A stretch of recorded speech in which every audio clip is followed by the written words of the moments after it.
It's time for another spooky adventure with haunted history.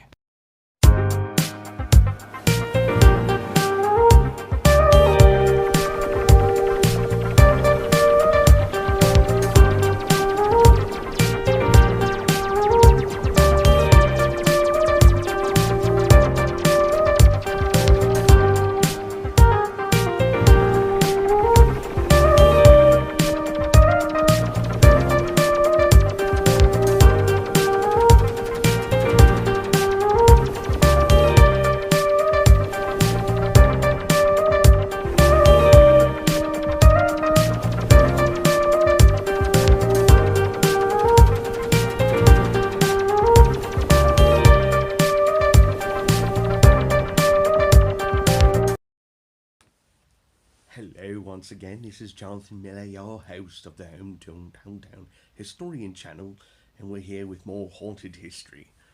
So today's story, I told you about, I got those 4 books. I got this one, Supernatural Lore of Pennsylvania. It's edited by Thomas White, Ghosts, Monsters, and Miracles. Pretty cool book. I got this from Ralph Watts at his store, Comic Books and Comics and Paperbacks Plus on Palmyra there.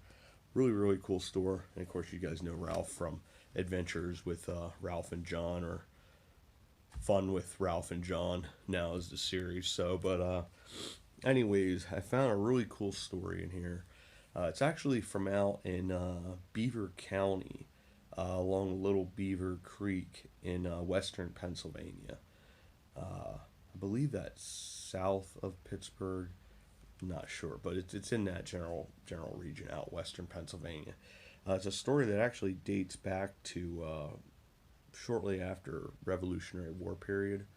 And it's pretty well documented, like people's experiences with this particular ghost.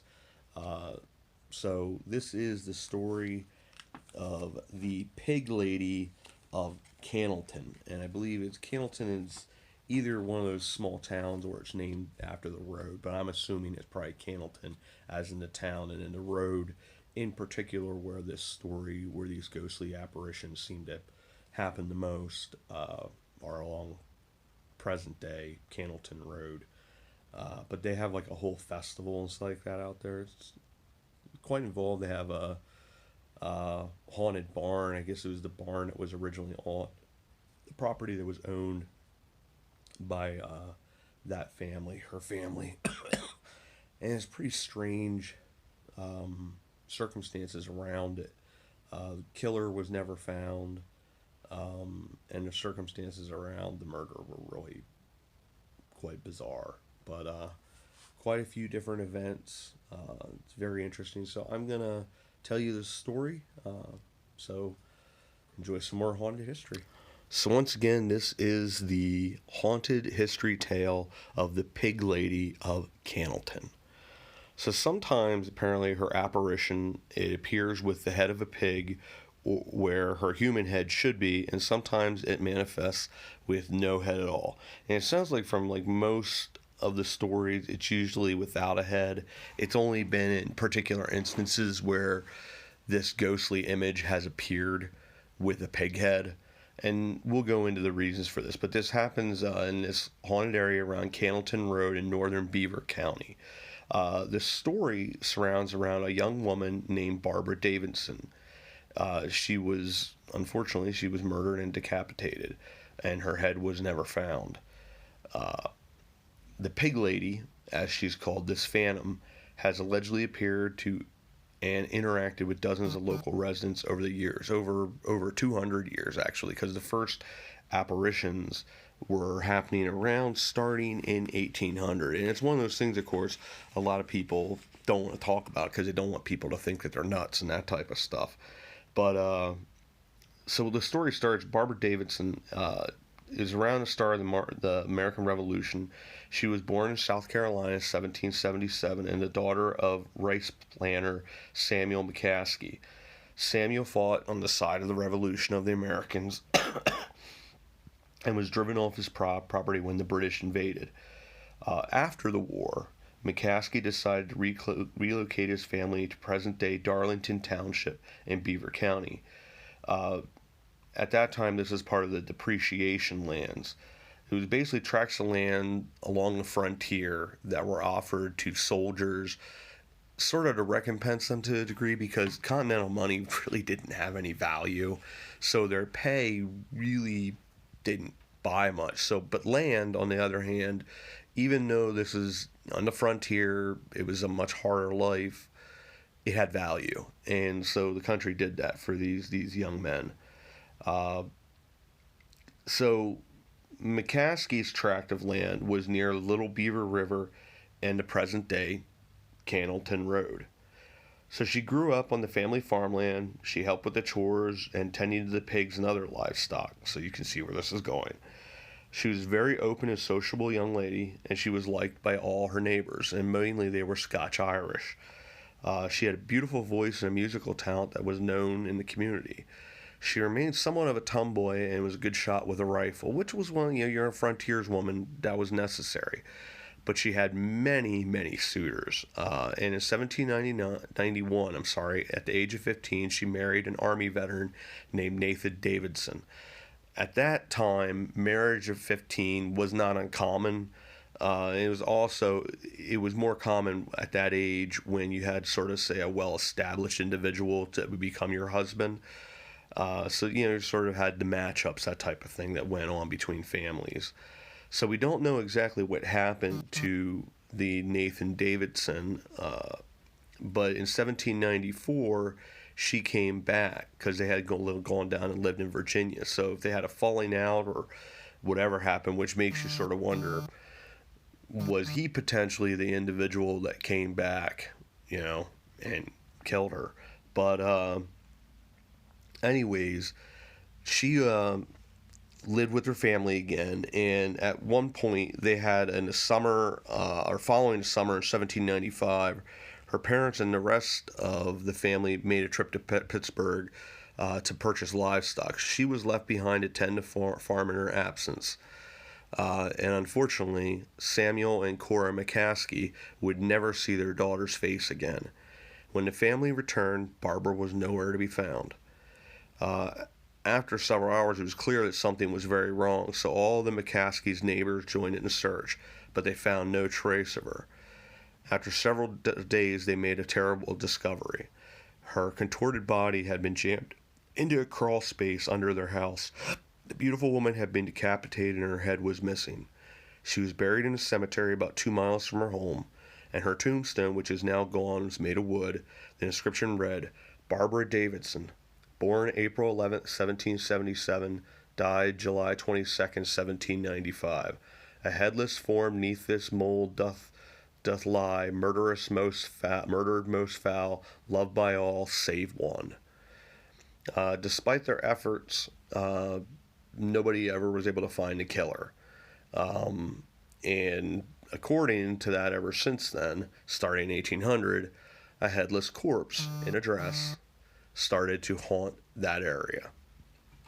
So what makes this ghost story interesting is that her apparition, if you will, has appeared in different forms and different ways.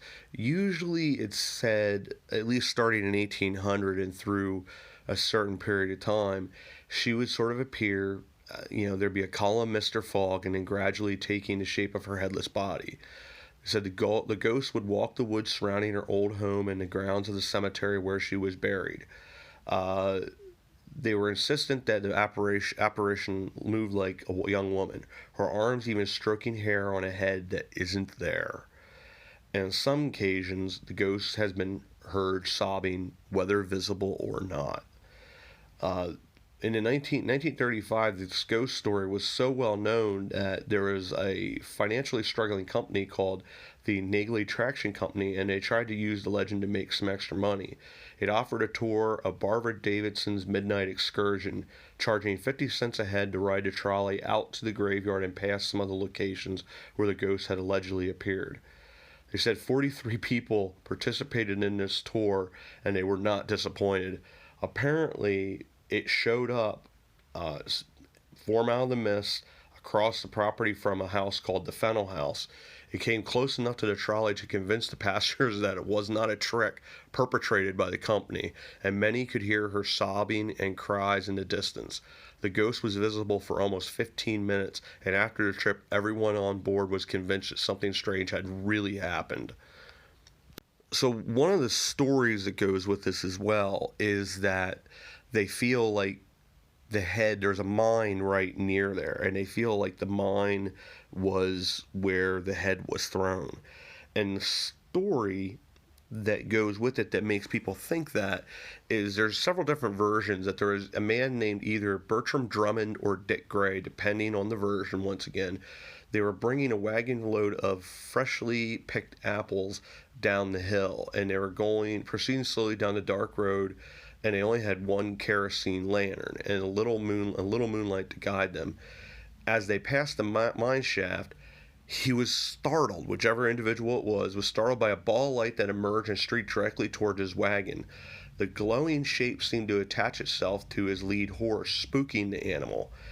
And Drummond and Gray, whichever one it was, depending on the story, realized the light actually had long hair dangling behind it. The head turned and faced him. He was terrified by its burning red eyes, and in a state of panic he whipped his horses so they could escape. The ghostly head tormented the cart at every bump, and the horses did not stop until they reached the bank of the Little Beaver River. And then that was the point where the spectral head finally abandoned the horse and disappeared in the direction of the mine. And they do say there's other instances of that as well, where this head will just ghostly form, floating head will go around, I don't know how many times, with the red eyes, and as vivid of a story as that, but terrifying none the least. Now, why she's called the Pig Lady. Apparently, every now and then in some of these stories,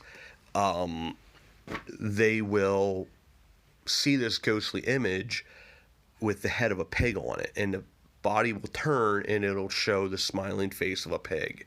So I guess there's several trains of thought that I guess she was looking for a head and found the slaughtered head of a pig. It was something she had worked with for quite a while, a part of her life, so it was familiar to her, and maybe that's why. It's terrifying. Like anything where it's like animal human combined is sort of freakish. But so apparently a bunch of people have seen that as they go around this Pig Lady, and thus the story of the Pig Lady, and from early on. So I mean it's from the early 1800s when the story started. That was part of it as well, as part of the whole thing that makes the story what it is in one of her various forms. One of the other interesting stories as well, a guy was out, I guess he was a ghost hunter or something like that, and he ran into this form, not the Pig Lady, but the headless corpse form, and she kept on saying, Reno, Reno, Reno. And he couldn't figure out. He's like, what is she trying to say? It freaked him out, and then the form disappeared, because she usually would stay around for a couple minutes and then be gone. And in this particular instance, he looked back in history, and here he found there was a half French, half Indian trapper that had a real bad rapport with all the neighbors, and his name was Renault, but it was French. It was Renault, which is pronounced Renault. So he sort of wonders, was she pointing out her killer? So I guess this guy might have possibly disappeared right around the time as well. You know, he was gone after that. So she was by herself. You know, this guy was not a good person, so on and so forth. Who knows? But that's the story of the Pig Lady of Cannelton Road. It's a freakish story, but I think it's a pretty cool story. It's another one of those haunted history tales that you just sort of wonder. But there's apparently a lot of people have seen something. And once again, whether this is, you know, whatever your beliefs are in that regard, it's freakish. But it makes for a good story. And as always, I want to say thank you for coming along here on another episode of Haunted History. And we will see you all about town.